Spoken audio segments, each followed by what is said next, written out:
Les trous noirs, par leur nature exotique, fascinent beaucoup. Aujourd'hui, je vous propose de regarder cela, mais sans superlatif ni mysticisme.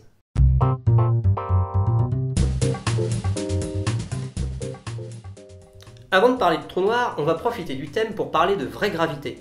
Vous connaissez tous la gravité telle qu'elle est enseignée à l'école, ce qu'on nomme la gravité newtonienne, où on considère que les corps exercent une force proportionnelle à leur masse et diminuant avec la distance.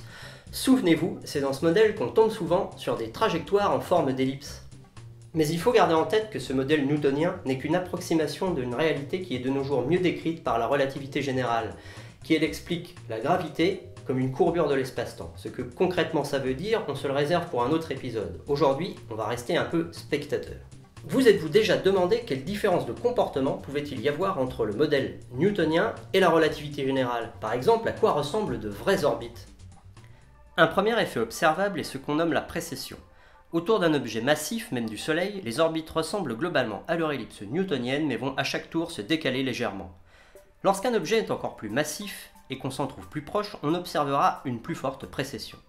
Mais plus on se rapproche du cas pathologique du trou noir, plus la variété d'orbites va devenir riche. Autour d'un corps plus dense, il est possible d'avoir une orbite réalisant un tour éloigné, puis un tour proche, puis de nouveau un tour éloigné. Il est même possible de faire plusieurs tours proches de l'astre, puis un tour éloigné, puis de nouveau plusieurs tours proches de l'astre. Si l'astre est suffisamment dense, il sera même possible d'observer des trajectoires en spirale. Mais il existe des phénomènes encore plus exotiques. Là où en gravitation newtonienne, une rotation de l'astre n'influence pas le mouvement des corps en orbite autour, en relativité générale, une rotation va donner l'illusion que l'astre entraîne légèrement l'espace autour de lui. Et lorsque ce qui tourne est un trou noir, on pourra même observer ce cas extrême où un objet semble freiner, faire demi-tour puis repartir dans le sens de rotation. Une conséquence directe de cet effet d'entraînement est qu'on pourra également observer des trajectoires non planaires. Il suffit de considérer qu'un objet chute initialement dans un plan non perpendiculaire à l'axe de rotation. L'effet d'entraînement va décaler ce qui aurait pu être une ellipse, donnant ici une sorte de bobine. Enfin, dans les cas les plus extrêmes, pour des conditions initiales bien précises, on pourra même observer des orbites chaotiques. Une grande partie de ces effets étranges de la gravité sont tout aussi existants avec n'importe quel corps, que ce soit la Terre ou le Soleil, mais le seront dans des proportions si faibles qu'on peut les négliger. On a même conçu des missions comme Gravity Probe B en 2004 pour mesurer un peu cet effet d'entraînement de l'espace par la rotation terrestre. Je vous propose de disséquer ce qu'on nomme un trou noir de Kerr. C'est le nom qu'on donne à un trou noir tournant sur lui-même. C'est le cas le plus courant en fait, car un trou noir est issu de l'effondrement d'une étoile, elle-même issue de l'effondrement d'un nuage de gaz et de particules. Le moment cinétique se trouvant conservé, toute légère rotation du nuage se traduit par une rotation plus intense de l'étoile, qui se traduit elle-même par une rotation encore plus intense du trou noir. À la manière d'un patineur qui resserre les bras, plus l'ensemble est compact, plus il tourne vite.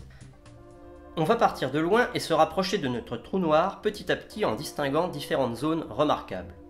Au-delà d'une certaine limite se trouve ce qu'on nomme la zone d'orbite stable.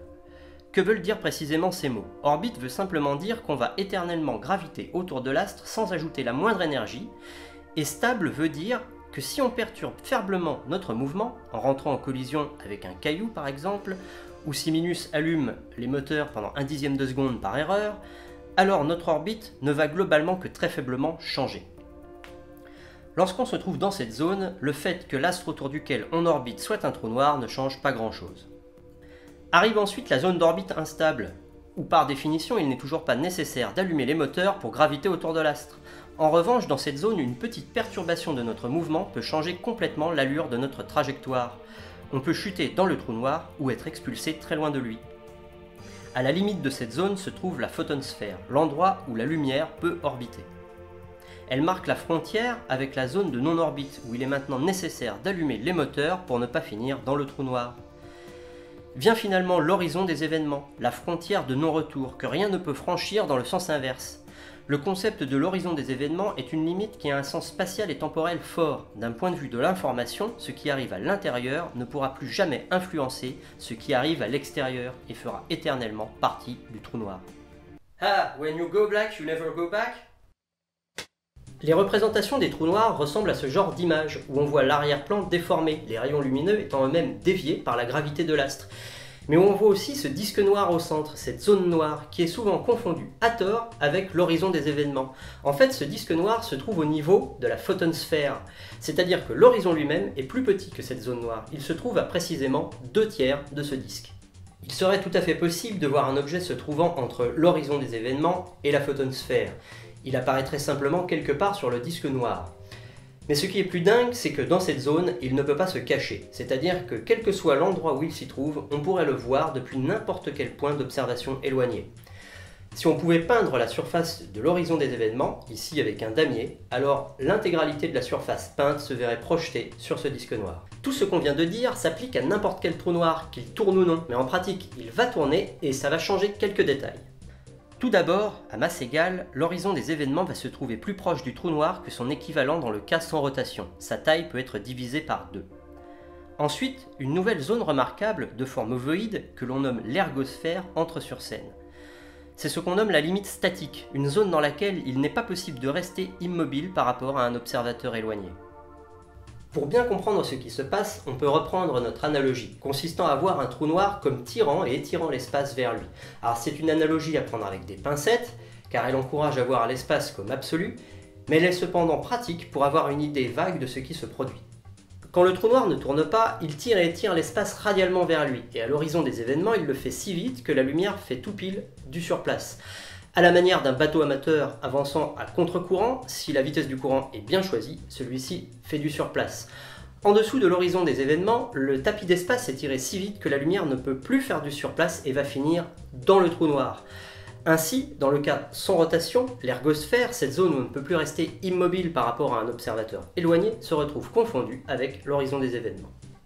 Quand le trou noir tourne, en plus de tirer et étirer l'espace vers lui, il l'entraîne également dans sa rotation, ajoutant ainsi une composante tangentielle au mouvement. L'analogie est maintenant celle d'un siphon.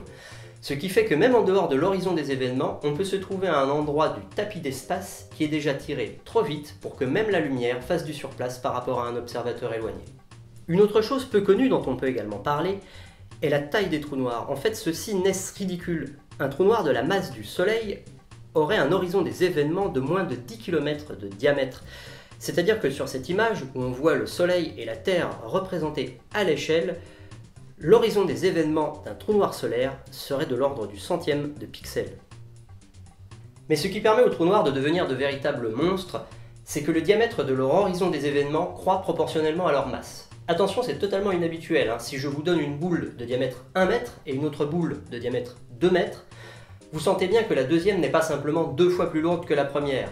8 fois en fait. Habituellement, la masse n'est pas du tout proportionnelle au diamètre. Et bien dans le cas d'un trou noir, ça ne se comporte pas ainsi. Si sa masse double, le diamètre de son horizon des événements double aussi. Il grossit en fait géométriquement beaucoup plus vite qu'il ne devrait.